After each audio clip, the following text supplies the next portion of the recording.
All right, I believe we are live. Hello, everyone. Yeah. I hope you're having a wonderful week thus far. Give me 1 second. I'm going to pull up the Freedom Model pages as I always do to make sure everything's working just fine.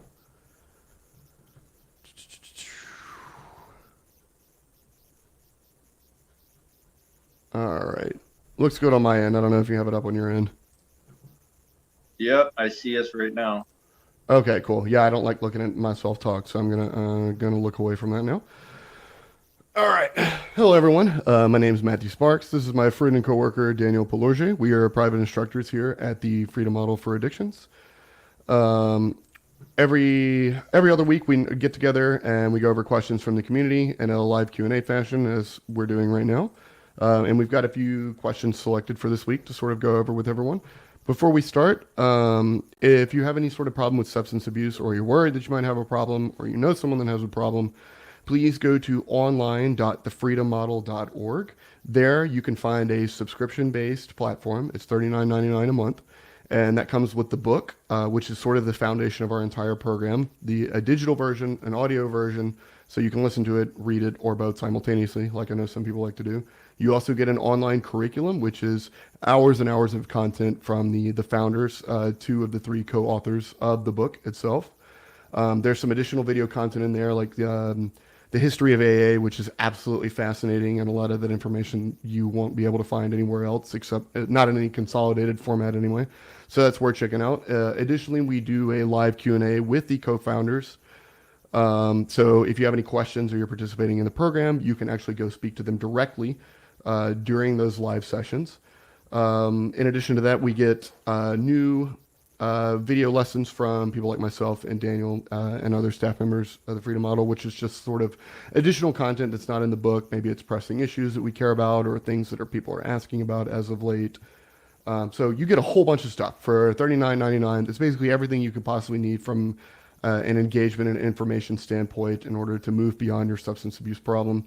If you think you need something a little bit more than that, we do also offer a retreat called the St. Jude Retreat, which you can find at Sober Forever.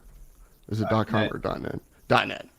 Soberforever.net, or you can Google the St. Jude Retreats. So if you need to go get away for a little while and you really want to focus and have a one-on-one experience with the founders and sort of work through the curriculum in a more intensive way, you're certainly welcome to do that as well. But we know statistically a lot of people don't need to go away, and a lot of people are capable of just engaging with the online platform or reading the book or listening to the audiobook, whatever it is. Whatever it is that you need to engage with the material and learn it, we've got it for you. Check it out at online.thefreedommodel.org.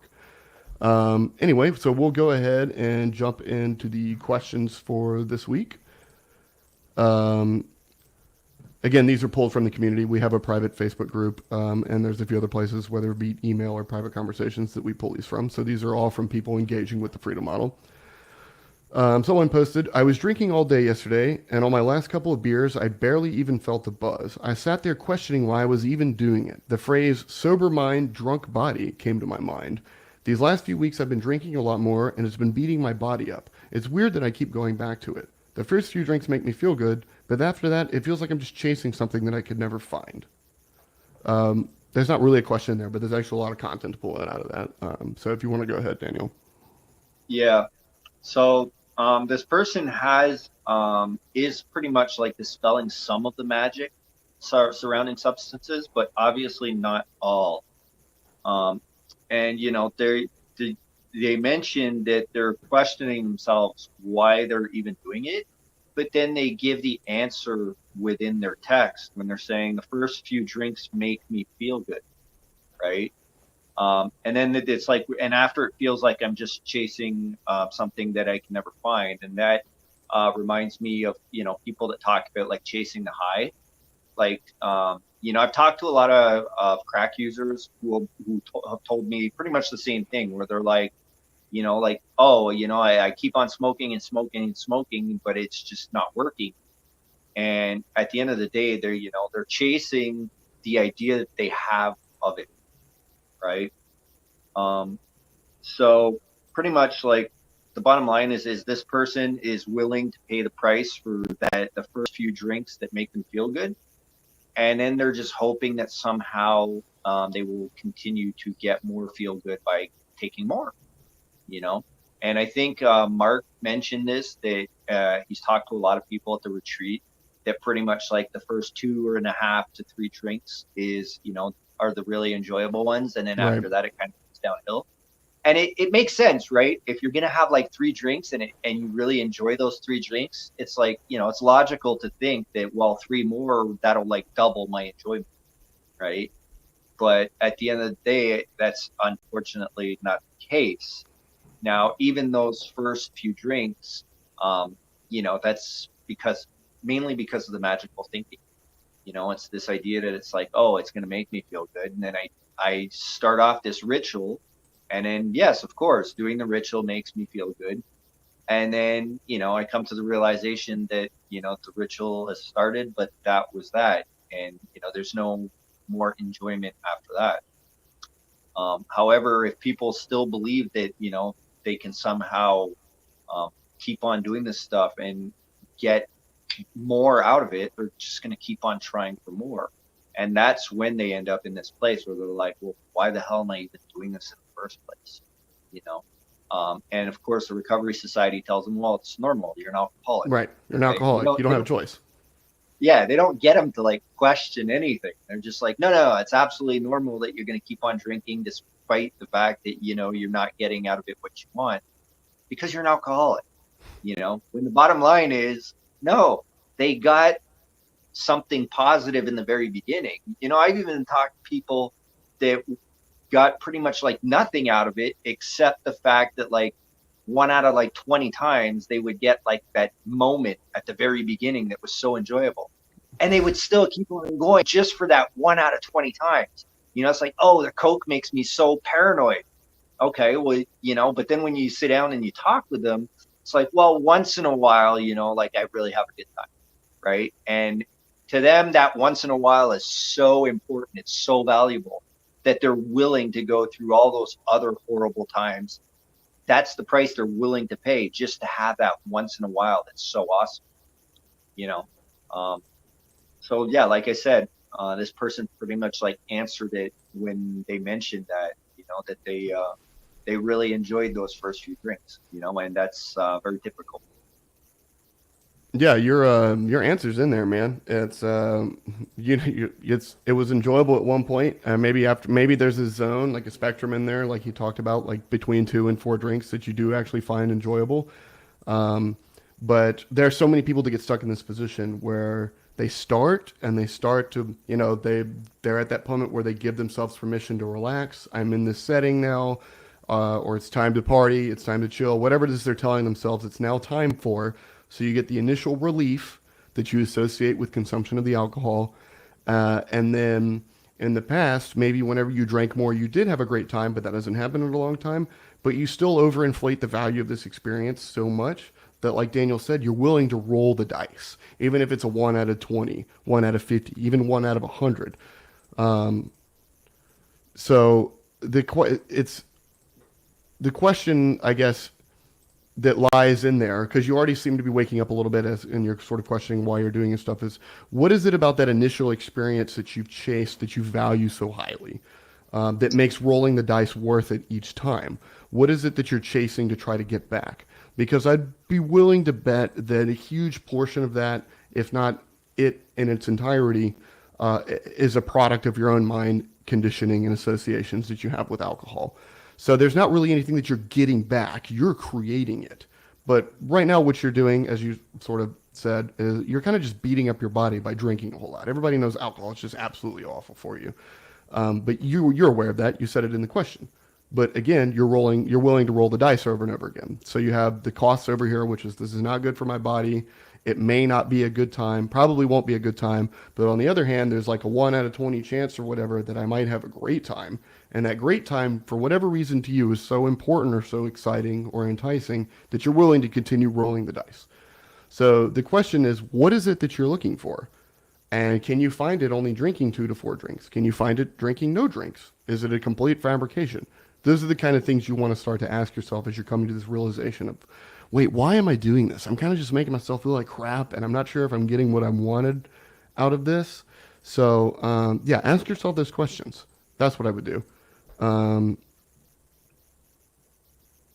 chasing Yeah. something that I can never find. That's how you end it. There's a chance, because if it's completely constructed, that you may never find it again. We tell people all the time, whenever they start this program, that there's a chance that we're going to ruin substance use for them. And I don't mean like it's never going to be fun again or whatever, but because you're sort of like let in on the truth and you're aware of how much of this experience is setting your own expectations, your own beliefs or whatever, you won't ever get that initial experience back because your beliefs are different. You're a different person. Your life experiences are different. And if so much of a drug experience is contingent on your beliefs going in, what you expect, what your surroundings are, it's impossible for it to be the same each time. It's just not going to be. So the great news, and maybe bad news in a certain way, is you may never get back whatever that is. But the good news is realizing that is you can move on with your life and do something else. You don't have to waste time continuing to chase this phantom of an experience that may or may not have ever been real in the first place. You got anything else, Daniel? Yeah, no, exactly.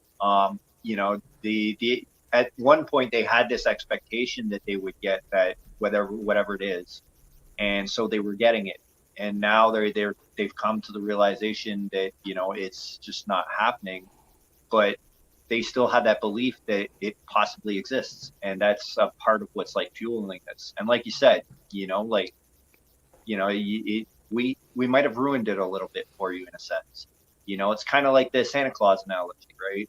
Like Right. once you find Santa Claus that isn't real, you can't go back to believing in Santa Claus. You know, the magic of Christmas is somewhat gone.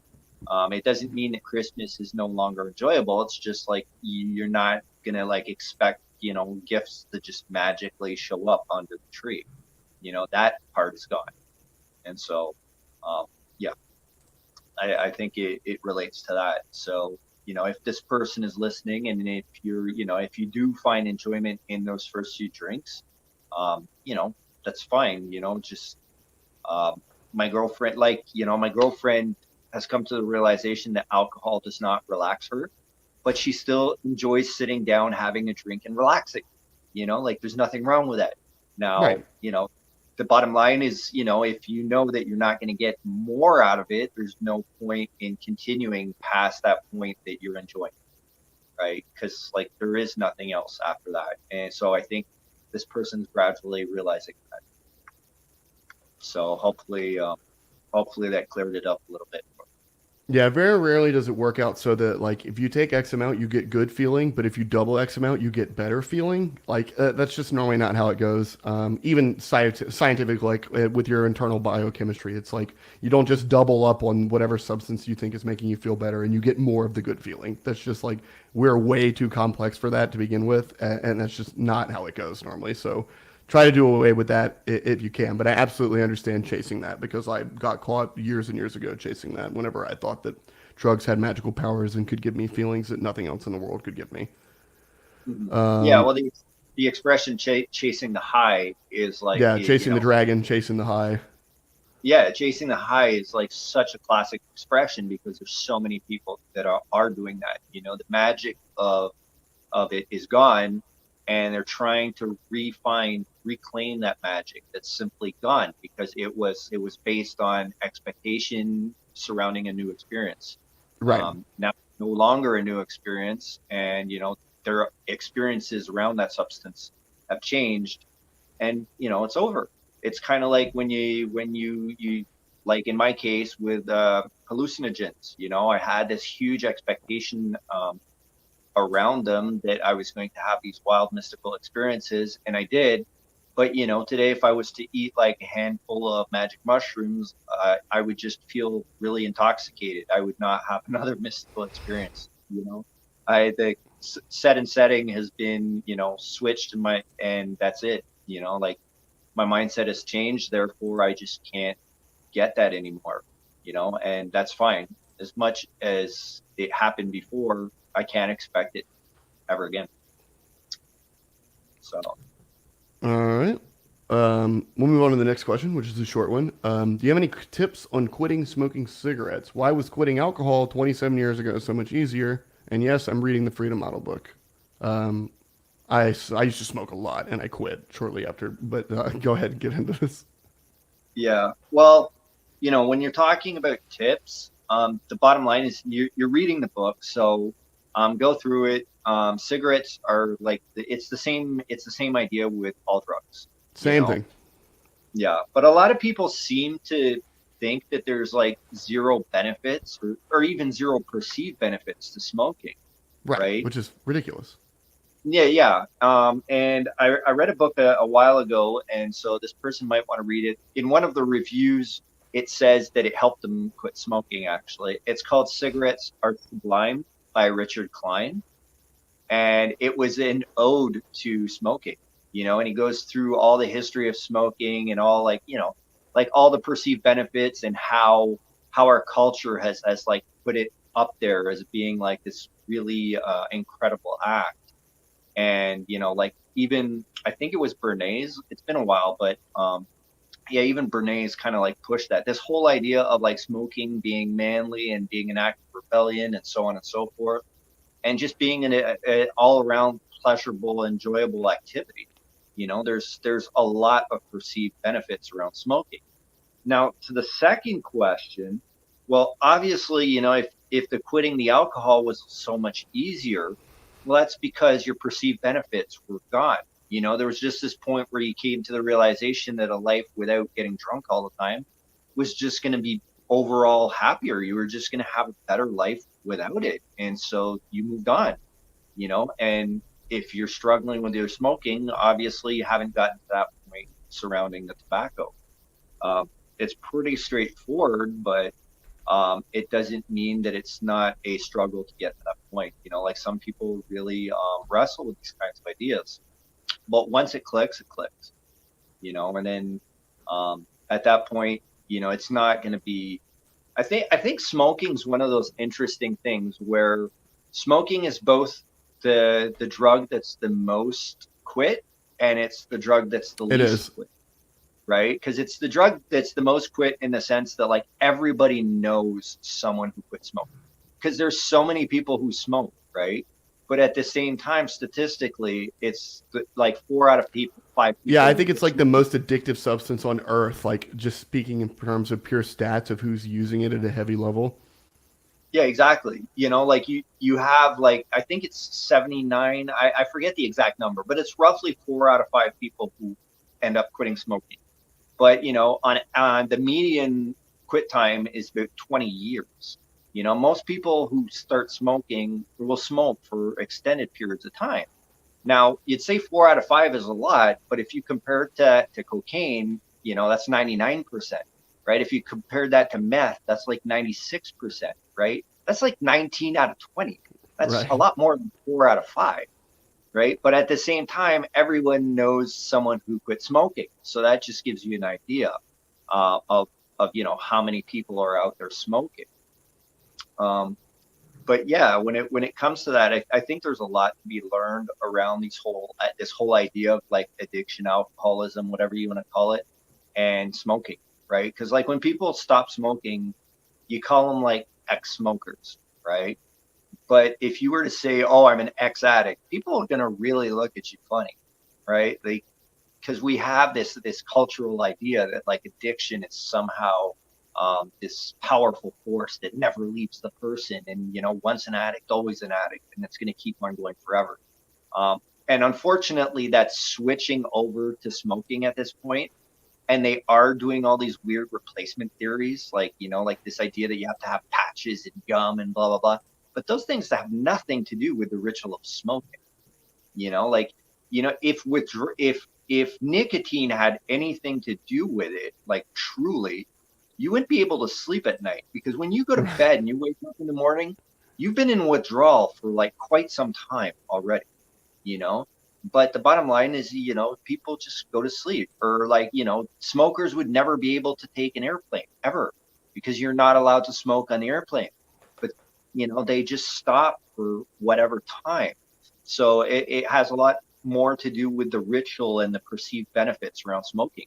You know, like we even call it a smoke break, right? It's like, oh, time for a smoke break, right?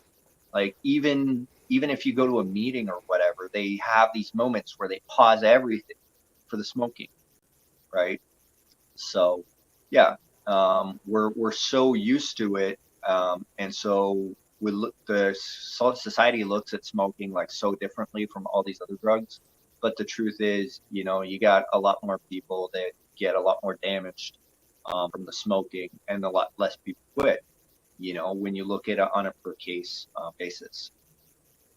Then again, like I said, everybody knows people who quit smoking. So that tells you a lot about both the idea of like smoking and addiction in general.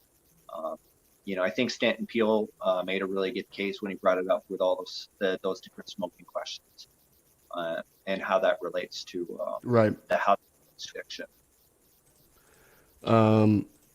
The claim that, or the question, why was quitting alcohol 27 years ago so much easier, has everything to do with your relationship to the substance and not really the substance itself.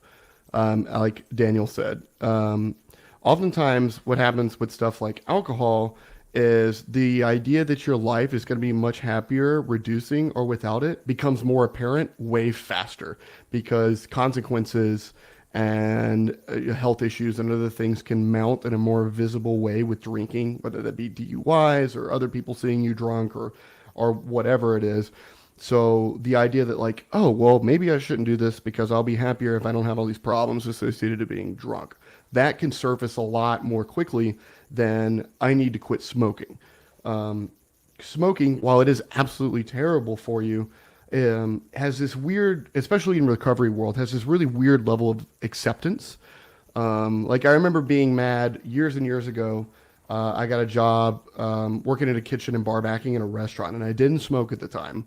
I'd been on and off smoking, and people would go outside for their smoke break, and nobody would have any issue with it. But if I was out there not smoking, people thought I was lazy and not doing anything. So I actually started smoking just so that I could have these breaks during my shifts.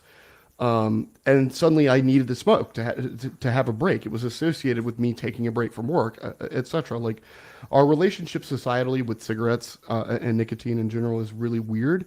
But just know that how difficult it is to quit the substance is basically entirely contingent on your relationship to the substance and your beliefs therein. Especially if you've been smoking for like it says you quit drinking 27 years ago. If you've been smoking that whole time, you've got a lot of associations probably with cigarettes at this point. Like you probably do it to do just about everything. Especially if you've been caught in the recovery world at any point where everyone smokes. Like I remember going to the only ever time I went to inpatient, like smoking was like half of the experience. It was just like absolutely insane. But yeah, the primary thing here, which Daniel sort of touched on, is just you have to consider that how much the way we as a society look at the substance, how acceptable it is in various circumstances, etc. When it is that you can quit versus not quit, who quits, blah, blah, blah. All this ties into your beliefs about the substance, which is affecting your ability to quit it. There's nothing special about smoking that makes it hard to quit. Like I know I have relatives that have been doing chewing tobacco for 30, 40 years. They used to be heavy, heavy drinkers and heavy drug users. And they're like, man, I quit Coke and booze, but I just cannot quit dipping. It's like, it doesn't really have anything to do with the substance itself. It has everything to do with your relationship with the substance. Like if you went out and told people that like, hey, quitting like meth is way easier than quitting smoking, the average person would probably look at you and be like, you are off your rocker. But like, as Daniel said, like the stats like sort of bear that out, and that's because of our relationship with the substance. There's probably a lot more motivation for a meth user to quit faster because you don't want to go to jail. It sucks to be up for days at a time. Like you don't want to, there's so many, especially existing in a black market, which is a whole other conversation. Cigarettes are legal. These other drugs are not, most of the, other than alcohol, obviously. But again, before I get carried away, the bottom line here is that there's so much tied up in how we view the substance that makes it more or less difficult to quit, not the substance itself. So you need to take a look at your relationship with the substance. What do you associate smoking with? What do you feel like you need to have a smoke for? What do you smoke during? Like how long you've been doing it? What is it actually doing for you? Really taking like a base foundational look at your relationship with the substance, because that cigarette is not any worse from you than the bottle that you had to put down in terms of like a difficulty to quit. It's all about what you decide is better for you. When you're ready to stop, you'll stop. And it doesn't matter what the substance is. The withdrawal obviously could be different depending on the substance. But the good news about cigarette withdrawal is you're not going to have a seizure. You don't need to like detox in an emergency room for a week or anything like that. You'll probably just be really hostile, and have some other issues. But yeah, it's all about your relationship to the substance. That's what's making it difficult. It's not that drinking was easier to quit. It's just that your relationship with nicotine or cigarettes or whatever is different than the relationship that you had with alcohol. So that's what I would take a look into. Daniel, got anything else? Yeah, no, that's pretty much it. Um, so this person can use the same principles. It's the bottom line is you have to look at the benefits on both ends. But the benefits of smoking are sometimes less obvious to people than the benefits of some other substances, right? Because they're like, no, it's I don't know why I do it. Oh, it's whatever, and that's why I was mentioning that book, Cigarettes Are Sublime, where he pretty much like points out all these different perceived social benefits and how we've been sold all these different ideas that are now learned connections, but like on a societal level. It's Right. not even on just one person level. It's like society itself believes all this stuff. If you look at it like any old movie, like the cool guy in the movie smokes Right. every single time. It's like, smoking is one of those things. Um, so it's absolutely normal that, people will perceive a number of benefits when these benefits have been sold to us socially. Just like like we've been sold this idea that alcohol has all these magical powers. Well, we've been sold the idea that tobacco has all these magical powers as well. Yeah, like cigarettes calm you down, which is the opposite of true because they're simulating, but we just believe that they give us Exactly. relief or calm us down. Yeah, exactly. I was thinking about that. It's like I need a smoke to like just calm down, right? It's like, so you're gonna take a stimulant in order to relax, right? Um, and the only time I've ever heard anything that made a little bit of sense, and this is a hypothesis that I heard it once, so it doesn't seem like it's got tons of validity to it, but I thought it was an interesting idea, was that when you smoke, the smoke is so damaging to your body that then your body starts releasing endorphins, and that's what's relaxing. And I was Right. like, man, I don't know That's if there's interesting. any, I don't know how much science there is behind that idea, but it is an interesting idea, right? Right. That you're basically like punching yourself in the chest like really hard in order to like feel relief from the natural pain relievers from punching yourself That in the kind of just chest. sounds like self-harm. Yeah, exactly, like cutting or something, right? Right. I thought it was interesting. I've only heard it once, but figured I should mention it. So Um, all right, cool. Next question.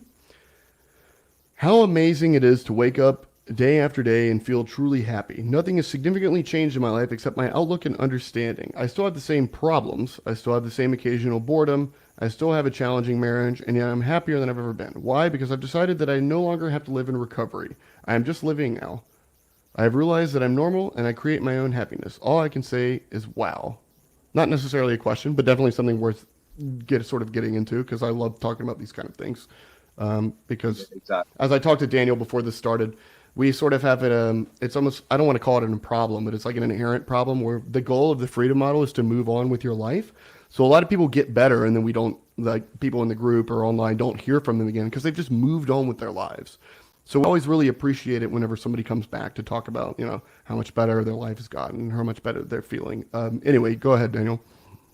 Yeah, no, the people that were the most vocal, I think, in the beginning about the freedom model when I learned about it online, whether it's we didn't even have a freedom model group yet. So these were people No, like in programming groups and stuff like that.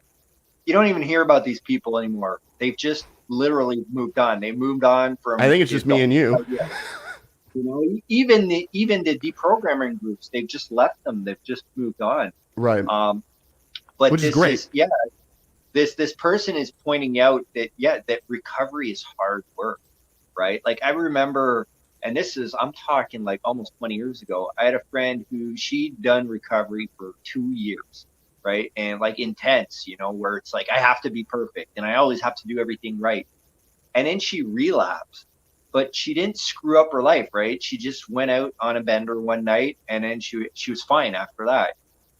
And I remember her telling me this. She goes, like feels so liberating to no longer have to be perfect anymore. Right. And I was a bit surprised because I was fairly new in the rooms, and I was like, I don't think anyone's expecting you to be perfect. But over the years sticking around recovery, I realized that a lot of people that was exactly that. I noticed that a lot of people really struggle because they have this idea that they have to like somehow better themselves all the time. Um, they do these moral inventories, which is basically like beating yourself over the head for every single thing that you're doing that's not according to like God's plan or whatever. Right. And then just struggling with that, like the four absolutes in AA are resentment, selfishness, dishonesty, and fear. Like we all got a bit of that on some level. Some people have more than others, obviously. But the bottom line is those things will never be eliminated out of your life, right? So it's like you're trying to like no longer be a human being anymore. Whether it's, when you jump out of the recovery trap, it's like, well, I'm back to normie world where, like I'll make mistakes, but it's not like my eternal soul is not damned. I'm not going to be like forced by this magical entity to go back to doing all the stupid shit I was doing when I in my 20s simply because, like I'm not perfect. So yeah, of course this can be very, very liberating. I remember one of the last meetings I went to, these two girls were talking by the coffee pot and they were talking about the recovery work. And I was just sitting there thinking like, oh my God, like they're putting so much effort into nothingness, right? Because I'd already like, I was at that point, I was leaving the rooms because I'd understood a lot of these concepts, and there was nothing that I could say to them at that point, but it No. just looked so painful to be putting all this effort into just doing all this crazy stuff just in order to not do something that you don't even want to do anyways, right? It's like, no, that's the bottom line. There's no effort to be put into not doing something that you don't want to do. It's very straightforward. But the Recovery Society has like completely flipped that. And that I think that really comes back to what we were talking earlier about smoking, right? Like this idea that Right. there's ex-smokers versus the idea that there is no such thing as an ex-addict. There's no such thing as an ex-alcoholic.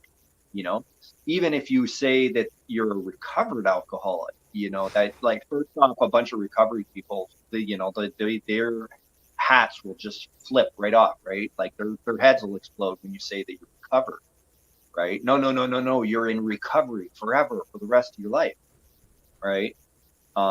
But even that is a weird idea. It's like if you were possessed and now, somehow you've been exorcised and, you're okay, but you're still not a human.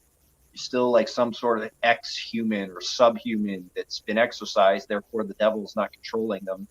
But, they're still not normal because they've been possessed before. They could always come back to being possessed at any point in their life. So yeah, when you look at it that way, it sounds pretty crazy. But that's, when you really start digging into this whole idea of recovery, that's really what it is. It's this idea that there's these people that are like different from other humans somehow. Right. And, I think one of the next questions delves, they brings that stuff up. So I think I might want to keep the rest of my commentary for that. Sure. But yeah, that's insane, and I'm happy for you that you've seen past that whole idea of like recovery. And yeah, it's very relieving to know that you don't have to do all these weird magical rituals in order to not do something that you don't want to do anyways. You can just move on with your life and come back to normie world, just be a person, with their good days and their bad days. Yeah, very relieving for sure. I've said it time and time again, but like whenever I was stuck in recovery, all I wanted to do more than anything in the world was just be a regular person. But that was the only thing that I basically wasn't allowed to have, besides drugs, obviously. And people constantly told me that me wanting to be a regular person was me being in denial and that I was going to get myself killed, constantly fixating on this idea that I wanted to be normal because I couldn't be normal. And then the freedom model comes along, and I get to learn that I am normal and that I've been normal. And the only time that I haven't been abnormal is because I believed I was abnormal, because it was bullied into me by the entire recovery society. And I remember how incredibly liberating and exciting it is to finally come to terms with the idea that you're free of this. Because leaving recovery isn't just leaving recovery. You're leaving like this massive lifestyle, this cage, this program, all these horrible toxic beliefs. Like you're leaving so much behind that all these people are stuck in, that's doing everything that it can to keep you there. So it's a big deal to leave this behind, and it can be so liberating and feel so great to just know that you're done with this and you can just go about your life like a regular person again, and you don't have to be an addict or an alcoholic. That doesn't have to be you. You don't ever have to be defined by your relationship to a drug, whether that's current, past, present, future. That's such a small part of who we are as people. You can make your entire identity about a drug or your entire identity about recovery, but I didn't want to, and it pissed me off that it seemed like people were requiring me to make my entire life about recovery and about a drug relationship that wasn't present in my life anymore. So congratulations to this person. I know that it's super exciting to sort of emerge from the other side and sort of reclaim your identity and your freedom. I'm very, very happy for you. Life is just as regular as it's always been here on the other side, and that is absolutely wonderful. And that's just the way that I want it to be. I don't have to sit around and wonder when I'm going to catch a meeting, or like I can't afford to get too upset or too mad or too hungry or too lonely or too depressed because I might lose control of myself and go get loaded and destroy my whole life. Like all that stuff is gone.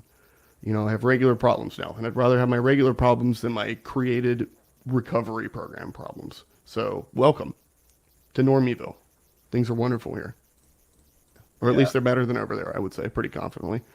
Yeah, no, I just wanted to mention that person that I was talking about at first, that quote unquote relapsed after the 2 years. That was 18 or 19 years ago, and they never went back. I still have contact with this person because she has a son, with one of my good friends. So, we keep in contact, and she's just as happy as ever. She just left that stuff. She didn't stick around for long enough for it to be like a huge, massive, good for her, heavy weight on her life. That was smart. Exactly, but it's been almost 20 years, and she's just moved on with her life. So I thought I should mention that as well. Good for her. I love hearing stuff like that, man. And that's what a lot of people do. AA's retention rate for after a year is what, like less than 10%? It's like most people do move on. It's just everyone in AA acts like that's not the case. Or they're all dying out there when they leave. And that's not happening.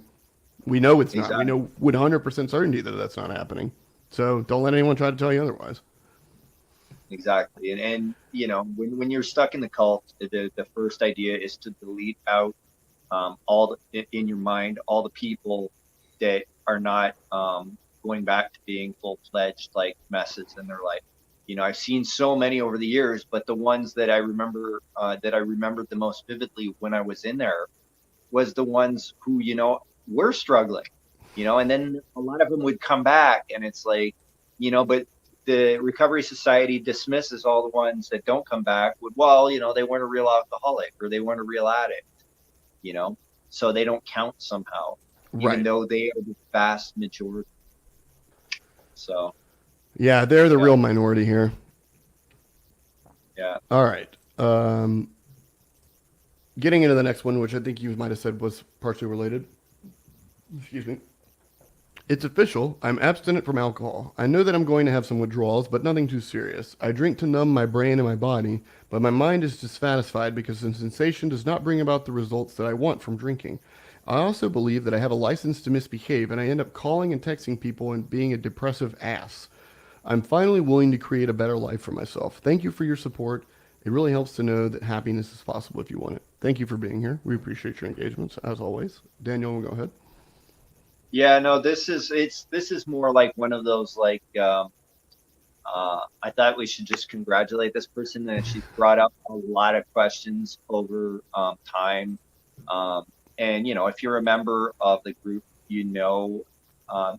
and you know who this person is, you know that they've tried pretty much everything under the sun. Um, and so to read this and to see this, it's like, cool, congratulations. Yes, exactly that. Um, happiness is possible. Um, like one of my friends used to tell me, and I think this might be a biblical thing, I'm not sure, but the sun shines for everyone.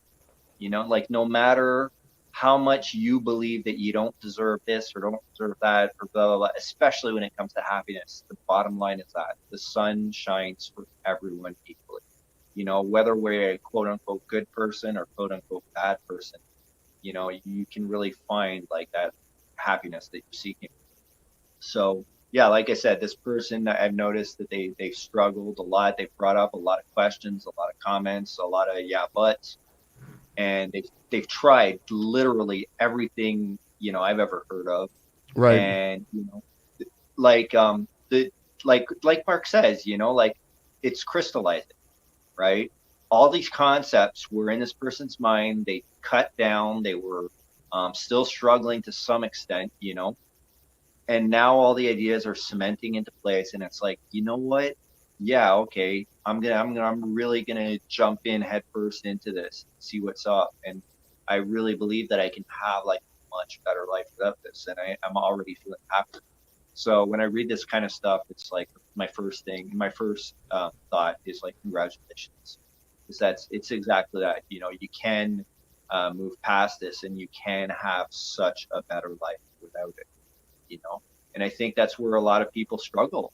I'm thinking about a couple of people that have posted a number of times, and that's exactly what's going on. They're just like, they want to stop, but at the same time, it's like they most likely feel like their life is just gonna suck even more. It's like, yeah, my life sucks when I'm getting loaded all the time, but when I'm not getting loaded, it's even worse. Right. Why would you stop then? You're Exactly. headed towards happiness, and sometimes happiness is less suck or less terrible, right? Exactly. And I totally get that. And that's where that toxic message of the Recovery Society of like, well, no, it's because you're an addict, because you don't like it.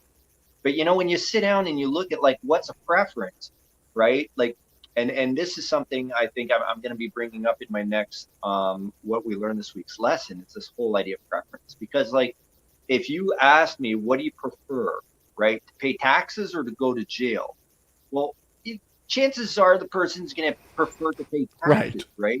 But that doesn't mean I'm cool with paying taxes. That doesn't mean I love paying taxes. That doesn't mean I'm happy with paying taxes.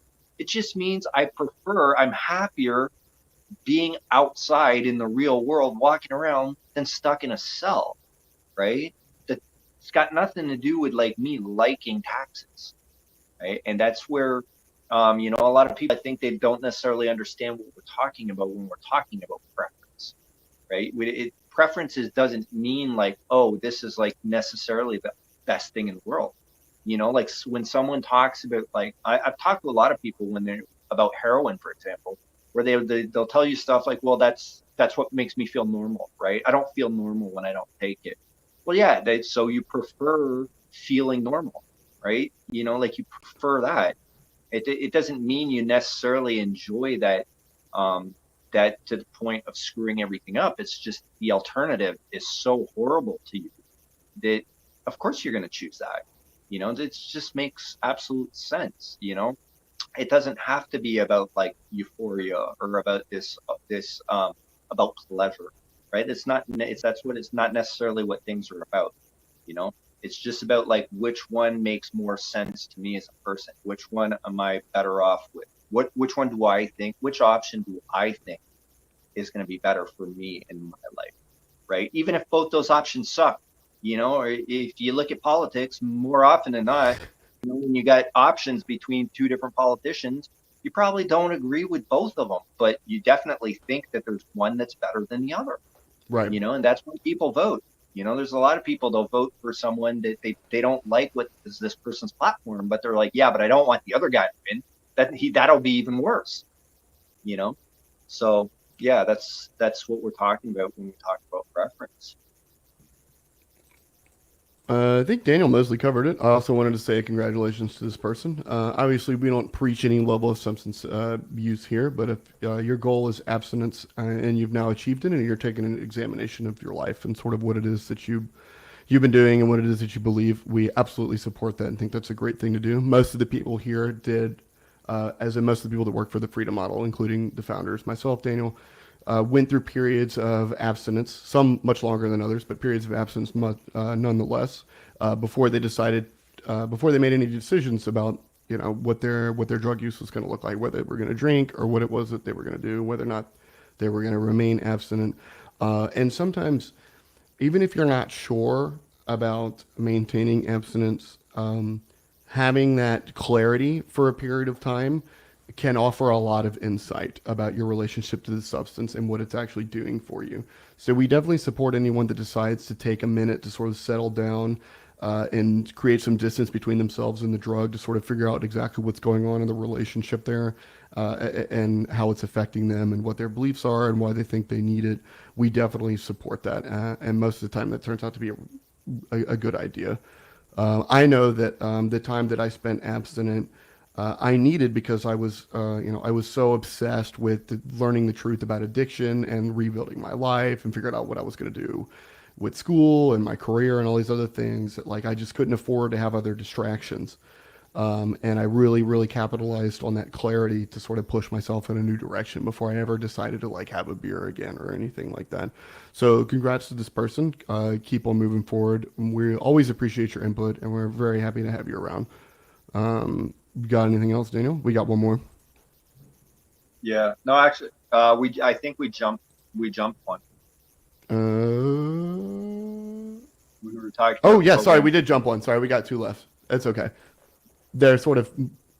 I see what you mean now with it being tangentially. So I'll go back and hit that one then. It kind of clipped on the page. The next question being, what are the freedom models? What are the freedom models' take on having a program for a living? I know TFM talks about individual autonomy, but for some of us, a program gives us rules and philosophy. I can't seem to get my shit together at 36. I've always been quote unquote addicted to something and probably have been all in on the 12-step programs if I was single. I've tried religion, philosophy, psychology, exercise, etc., but I can't seem to steer this ship on a straight and arrow. Okay, I could talk a lot about this. You go, go ahead, Daniel. Yeah. No, I answered this one in the forum, and the bottom line is the freedom model is about helping you to sort through the mythology surrounding substances and substance use in order to make a clearer decision, a more enlightened decision about what you want to do with your life, what you want to do about your substance use. Sorry, not about your life, and that's the big difference right there. Is the Recovery Society has pretty much like brainwashed us into thinking that people need some sort of rigid structure in order to like not do drugs, right? And the bottom line is there's people who have a lot of direction in life, right? They know exactly what they want to do, where they're going. They have goals, ambitions, and these people do tons of drugs. And then you got people who have no direction in life whatsoever, right? And they have no idea what they're going to be doing tomorrow. They don't even know what they're going to be making for dinner, kind of thing. And these people are entirely abstinent. We're talking about two completely different things. So my suggestion would be to like when you're looking, when this person mentions I can't seem to get my shit together at 36. And then they're talking about, steering the ship on a straight and narrow. Well, what does that mean for you as a person? Like, what's important for you? What does getting your shit look like? I can't tell you that. But, once you clarify that, then it'll be pretty straightforward to head into that direction, right? Like if a ship doesn't know its destination, it's very hard to get out of the harbor. Right? It has to, everybody has a compass, an internal compass, but if you don't know in what direction you want to go in the first place, it's very hard to get somewhere. You're going to end up turning around in circles, quite possibly. So me personally, I really like the ACT Matrix, and you can find that stuff. It's all over YouTube. There's tons of books. But it's very straightforward, and it'll help you to like really sort through your core values, like what's important to me as a person, like who's important to me, what's important, and sort that stuff out. Because once we know who and what's important for us, well, then we can easily build a plan to like start um, taking action in that direction, right? But that's an individual thing, you know. And of course, you know, there's, if you really want to like join a cult or join a religion or any of those types of things, you know, there's many options out there. But that's not what the freedom model is about. You know, the freedom model is really about helping you to sort through drug mythology in order to have a clearer picture of like what's going on, right? Because like obviously if the person is happy with their level of substance use, they would not be asking for our help, right? So if you're asking for our help, it's because, you know, you're not happy with your level of substance use. And that's where we help these people to clear through the nonsense in order to get a better picture of what's going on, and then they can start making decisions that they're happier with, right? Because they're making, you know, like we were talking about a few podcasts ago, these like people always make choices that are sensible, right? It's not like my thinking cap is wrong. It's the information that's wrong, right? It's the beliefs surrounding this stuff that's causing the problem, right? If I truly believe that like a drug is doing X for me and I need X in my life, it totally makes sense that I would keep on doing that drug. You know, if I think a can of beer, if there's like some sort of level of happiness in that can of beer, and then I don't drink it, I'd be a fool, right? But is there really happiness contained within the can of beer? That's the kind of question we're looking at, right? And at that point, when you start realizing that no, there's no magic inside of it, there's no molecule of addiction, there's no molecule of pleasure, and so on and so forth. Well, then it's like, okay, do I really want to take this beer? And you know, is it going to help me in my life to get where I want to go? You know, which is very different. So, yeah, I think, you know, there's a lot of this within the question. There's this whole idea of like a program for living, which has been ingrained into our culture by the Recovery Society. That's Like, exactly oh, what I was going to open with. yeah, you know, like A is a religion. Let's just get the facts. It's not an alcohol recovery tool. It's a religion. It's a lifestyle. Like it encompasses everything. They get you in the door about your alcohol problem, and then they keep you there and it takes over your life. Well, yeah, you know, they're talking about the spiritual side and resolving your spiritual issues and the spiritual solution and so on. And you just wanted to quit drinking. Exactly. You know, you take God out of the steps, what's left? I'm powerless, like, you know, and I have defects of character. Right, like, and I suck. You know, I'm dysfunctional and there's nothing I can do about it. Like, it's not very helpful. And then, you know, they jab in like the God thing, and then somehow that's a solution. You know, I remember when I was talking to my mom and I told her that the number one modality, like treatment for people with drug problems, was faith healing. She was in shock. She was like, "What?" Yeah, most people have no idea.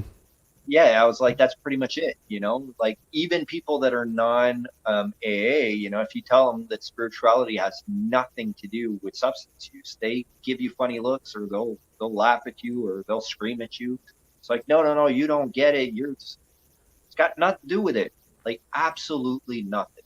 You know, you can be an atheist, you could be a Catholic, you could be anything you want, and it will have nothing to do with your substance use.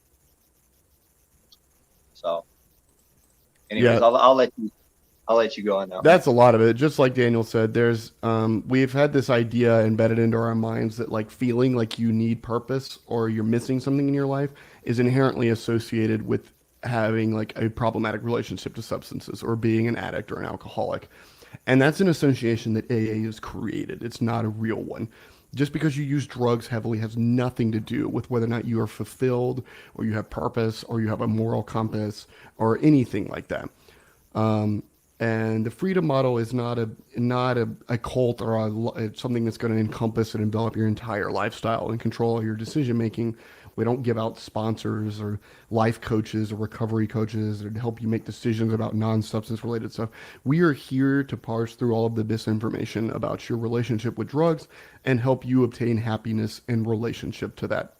So, what I did, and this is what I imagine a lot of people do, is because there's so much chaos and confusion about your in your life from your relationship with drugs and alcohol, is that the freedom model helps you sort of deal with that. You attain like a new level of understanding and stability.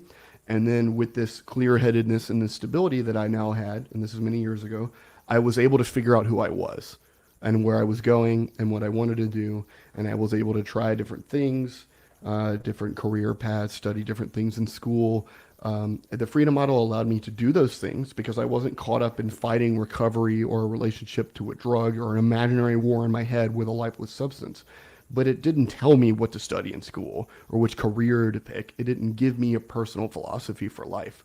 The most important things that the freedom model taught me, other than correcting all the misinformation that we have about drug use in our culture, was how to question my own beliefs, how to acknowledge when I was wrong, and how to adjust my own beliefs in the face of overwhelming evidence or things that contradict my own beliefs. Those are some of the most important things that I learned from the program, and then continue to build on that moving forward outside of the freedom model into my everyday life. But this association that I had a drug problem now, and now I feel empty and I need meaning. Like I need a life philosophy now, or like a coach, or like a direction. Like your relationship to the drug isn't connected to those things. Like I would say the mass majority of the population is still walking around feeling like they haven't fulfilled their purpose, or they need more engagement, or they're still not sure who they are. You don't have to be an addict or an alcoholic to deal with that. I would say that that's a very, very human problem that the vast majority of people have. The freedom model can correct, like I said, all of the misinformation about your relationship with substances and help you move on and stop wasting time in recovery and expending energy in completely fruitless endeavors like moral inventories and calling your sponsor and going to meetings. But like, this is not a program that's going to tell you which career path to take, which moral philosophy to take up. Like, if you want to do those things, go study philosophy or look into ethics. Like, consider going back to school, take some classes at community college. Like, that's the kind of stuff that I did. I did a lot of reading. Like, my beliefs changed enormously from before finding the freedom model and after. And that just had to do with the fact that I wasn't preoccupied with recovery and drugs anymore. And I wanted to know who I was. And I had the time, energy, and focus to do that. So if whoever this person is, if you want to talk about, life philosophies and directions and finding yourself in career paths, like I'll be happy to have that conversation with you, but just because I like talking about that kind of stuff. But outside of your relationship to drugs, moving on with your life and realizing what's true and what's not in relationship to drugs, this is sort of outside of the bounds of the freedom model. Would you agree, Daniel? Yeah, exactly. Yeah, we don't want to tell you how to live your life. That's why one of the reasons we hated AA, right? None of us could ever tell you the best way to live your life. That's for you to figure out. Like even if I knew everything about you, I would still be worse at figuring out what's best for you than you are. Like just straight up. God forbid a fucking sponsor or something like that. Absolutely not. So we will help you build a foundation of stability and help you move past your drug problem forever, rejoin society, be a regular person. But like one of the great things about getting that power and that agency back is that you get to find yourself. And finding myself is what gave me self-esteem. It made me like who I was. Like that journey is what made me into the person that I am now. And I would never want someone else to have told me what to do or to have tried to figure that stuff out for me. It would have made all of it feel meaningless to me or hollow or empty. Like I needed to figure all that stuff out for myself, which is another reason the freedom model works so great for me, because it was like, here's the information, here's the truth. What happens, right? That's like how I would like to learn. But you have anything else, Daniel? Yeah, no, exactly. It's very, very personal. And like I was saying, I'm a huge fan of acceptance and commitment therapy, or sometimes called acceptance and commitment training. But that's me. I would not necessarily push that, and that's definitely got nothing to do with the freedom model. Right. That's just the tool, the ACT matrix, is something that I found very, very useful personally on a personal level. I'm a huge advocate of it, but not as a freedom model person, like, but rather just me as a person. Right. I really enjoy it. And, if someone really doesn't like it or doesn't want to have it, that's fine. That's got nothing Right. to do with the freedom Maybe model. it's not for you. That's got nothing to do with what we do. So, Cool. All right, last one. yeah. I understand that when I'm deliberating to use or not to use, it's not some nefarious disease called addiction, but only a habit. I try to compare benefits to benefits, which has helped me tremendously. But I have this battle inside my head that when I think about using, I feel it's wrong, and I don't know why. Maybe there's some remnants of AA holding me back. Sometimes the most obvious things can lead to confusion. I understand that I'm choosing, but I feel like I'm choosing wrong in those moments I want to use. I think I know what this person's saying. You want to go ahead, Daniel? Yeah. No, I answered this person in the discussion forum as well. But when I was in college, this is how it was explained to us, the different models through time, right? So, in the very beginning, there was what the idea is the moral model of Right. alcoholism, right? And The then idea we had like that, Jelinek curve and the moral model and all that crap. yeah, the idea that drinking is a sin, right? And for a number of reasons, we're still at that level. But And it then varies from drug to drug. yeah, well, they flipped it to the medical model, right? This idea that you have some sort of disease, right?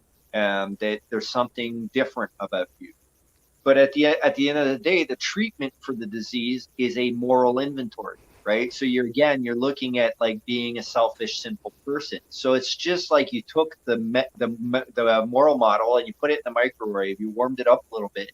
There you go. It's a new meal, right? Which is absolute nonsense. Right. This is a And medical issue, but you have to pray to get rid of it. exactly. And now things have somehow not gotten better because what they're pushing now, and this is what they've taught us in college, is that they call it the biopsychosocial model. Yep. That's Which much like, literally just means everything. yeah, throw as much as you can onto the wall and hope that some of it sticks and get some theories out of that. But again, like That's code for we don't know, right? Well, there's this idea that genetics are somehow involved, right? Right. So when you're talking about genetics being involved, again, you're coming back to the medical model, which is the rehashed moral model, right? So at the end of the day, none of this has changed. It's like this temperance view of things. And this is just about alcohol. Now, when you start talking about other drugs, Oh, it right, gets that worse. are illegal, exactly. Especially opiates right now, the demon drugs of our time. Exactly. We're talking about criminal behavior, right? That's passable by, in some places by up to the death penalty.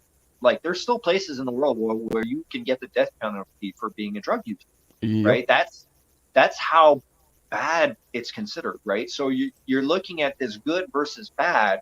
So within that context, within that cultural context, it makes absolute sense that if you're choosing to do drugs, right, that there's a part of you that's going, well, no, that I'm doing something bad, right? Even though you understand that that's what you want to do, right? Even though you've looked at the benefits versus benefits and you're like, no, you know what, it's worth it for me, right? And in a number of instances, it will be worth it for people. But it's absolutely normal to have that lingering feeling that you're doing something that's not right because your culture, society is telling you that it's not right. Like this idea that intoxication is a natural drive is not part of our culture, right? Like Siegel talks about it in his book Intoxication, right? He calls it the fourth drive. And what's his name? The natural. God, what's this guy? I forget his. Andrew Weil, that's his name. Andrew Weil. He talks about this in The Natural Mind, where kids will like spin around and like fall flat on the floor, all feeling all dizzy, and they really enjoy it. Or like hypnosis, or like chanting and dancing and all these things to get these altered states. Right? This is absolutely normal, but within our culture, these things are looked down upon. It's like you're being sinful, you're being a bad person. So it's absolutely normal that even though you're assessing things on a rational level and you're thinking this makes sense, I want to do it, I'm gonna enjoy it for whatever reason, that there's still this lingering feeling that you're doing something wrong, that you're doing something bad.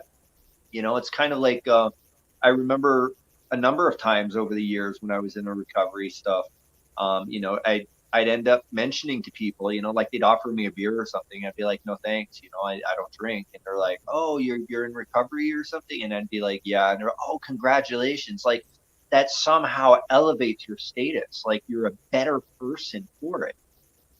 But that's got nothing to do with anything. Like anybody who spent any time in a recovery society knows that there's some really, really horrible people that don't drink and don't do drugs. And Yep. there's some really good people that don't do drink and don't do drugs. Just like in the quote unquote normal world, in the outside world, right? There's lots of people that do lots of drugs and drink a lot and they're really good people. And then there's other people that, the opposite is true as well. These things don't relate. But culturally, that's what we've been sold as a bag of ideas. So, it's absolutely normal to feel that to a certain extent. But that can, also fade away as you come to the realization that it's nonsense, right? It's like, Right. if I want to have a beer tonight, which I most likely won't because I don't have beer at home and I don't really feel like it. But if I Right. were, let's say my girlfriend showed up, she's like, you know what, let's have a couple of beers. Okay, we go buy a 6-pack, sit down. I'm not going to start feeling like a bad person. I'm not going to like hit myself over the head and go, that's wrong. There's something wrong with me because I wanted to have a couple of beers. That's like nonsense. Um, but within that cultural framework, it is wrong. It is bad. It is sinful, right? And that's unfortunate, but that's just reality at this point. Hopefully those things will change. The paradigm is slowly changing. Um, you know, and AA has somewhat helped in a weird way by like separating this idea of like the alcoholic versus the normal person, because before it was sinful for everyone, and then it turned into like, it's sinful for this specific group of people. But at the same time, I'm not saying that it's a good thing, absolutely, because that created a whole other problem, right? And that other problem is ended up being even worse, which, and so now people are stuck with these labels, like I'm in the forums, we see these people oftentimes where they've been labeled an alcoholic or they've been labeled an addict by people around them, and so they can't have a drink. There's one person I know Right. listens to these podcasts who talks about this pretty regularly. It's like I can't even have a drink with my family. They're all drinking, but I can't because they've labeled me an alcoholic. Therefore, they'll Yep. just get on the case if I have a beer. So yeah, they kind of like brought a solution which actually made things even worse. It's unfortunate, but that's the way it is. And we're here to slowly, gradually dismantle those ideas. And hopefully, there'll be a day in our lifetime where these ideas will be antiquated, and we'll look back at them going like, I can't believe that people believed that someone who likes to drink a lot was somehow diseased or sick, or that there's something genetically I wrong with can't that wait till we person. get to that. You know, because there is nothing genetically wrong with that person. There's zero evidence for that whatsoever. There's nothing. It's smoke and mirrors. So, anyways, that's my take on that. Nah, you nailed it, man. This is remnants of demoralization of substance use. That's why this person is probably feeling ashamed, or they're choosing the wrong option. There's nothing inherently good or bad, morally speaking, about ingesting a substance whatsoever. We have just been taught that our entire lives, and we've been taught that some substances are more immoral than others, and which ones are immoral changes decade after decade. You can go back in time, and we've demonized marijuana and opium, alcohol. Remember, alcohol used to be illegal during Prohibition. Like, we just alternate doing it with different drugs. We moralize the crap out of them. And then, God forbid, if you're in recovery, what's moralized to the absolute extreme, where like one drink means a million drinks and death and the destruction of everything that you loved and all of your loved ones and everything. it's hard not, especially whenever you first sort of climb out of that trap. It's hard not to sort of feel that like you're making a weird decision whenever you do decide to drink again. I think that's relatively normal. It took me a little while to get over the idea that like, am I doing something wrong? Like, is this bad? No, the answer is no, it's not. Obviously, there are situations where it's appropriate or inappropriate to ingest substances, but that's an entirely different sort of thing. The act of ingesting a substance itself is not inherently moral or immoral. We've just had that beaten into our brains forever, our entire lives. And if you've in any way been involved in recovery or the addiction world, you've probably gotten it way more than just the average person. And the average person has gotten it a lot. So I would be willing to bet that it's probably that. You're not fighting a battle. You're not doing anything wrong. You're just making choices. That's it. We've just loaded some of those choices to like an extreme degree with the historical baggage of decades and decades or hundreds of years in some instances. Oh yeah, But that's pretty much it. The temperance Right. movement, it was about 150 years ago. Right. You It's know, been like that's a some lot of time. generations of brainwashing. You know, Right. so So, yeah, it's I absolutely mean, that's normal. And pretty a much lot of all I those got. ideas- yeah, all of those ideas are this is we're talking about alcohol. When we talk about drugs, those ideas from way back when are still in place today. Right. And we know? treat alcohol as if it's not a drug because it's gained a certain degree of societal acceptance when it obviously very much is. And it's more toxic than the vast majority of recreational drugs that are illegal. So it's like there is actually no logical consistency to this stuff whatsoever. It's so absolutely ridiculous and nonsensical. We just like we grow up with it, and most people don't ever think to question it. So Mhm. that's pretty much it. Oh, yeah. Yeah, and, Um, if someone wants to look more into this, they should really look up the history of like coffee and caffeine right. and the prohibition of coffee and caffeine and all the stuff that went down with that and smoking as well. Like It's because happened with smoking. you could get executed for like drinking coffee or smoking cigarettes at some periods in some places. So yeah, it's absolutely normal to feel that way, even though exactly that. It has no basis in objective reality. It's all about this subjective, moralistic view of looking at things. Agreed. 100%. All right. I think that's all we got, right? Yeah, that was it. And we've been going on for quite some An time. hour. Yeah, an hour 12. So we'll wrap this up.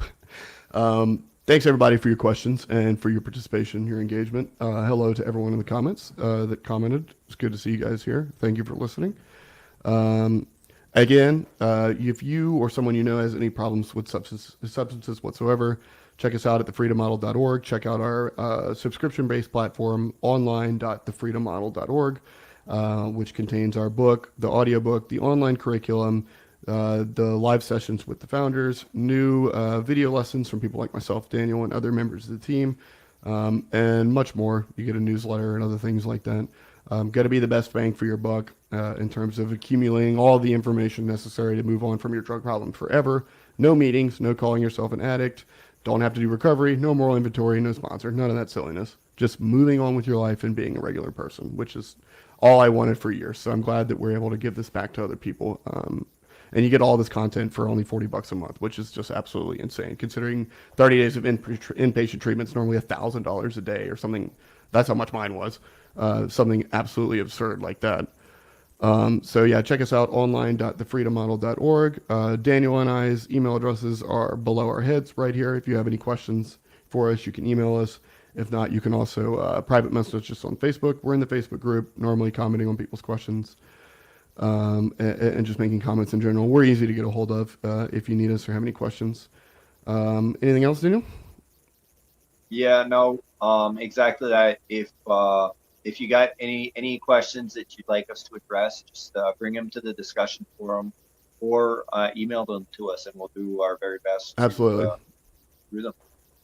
All right. Well, I hope everybody has a great rest of your week, and we'll see you in a couple of weeks, everybody.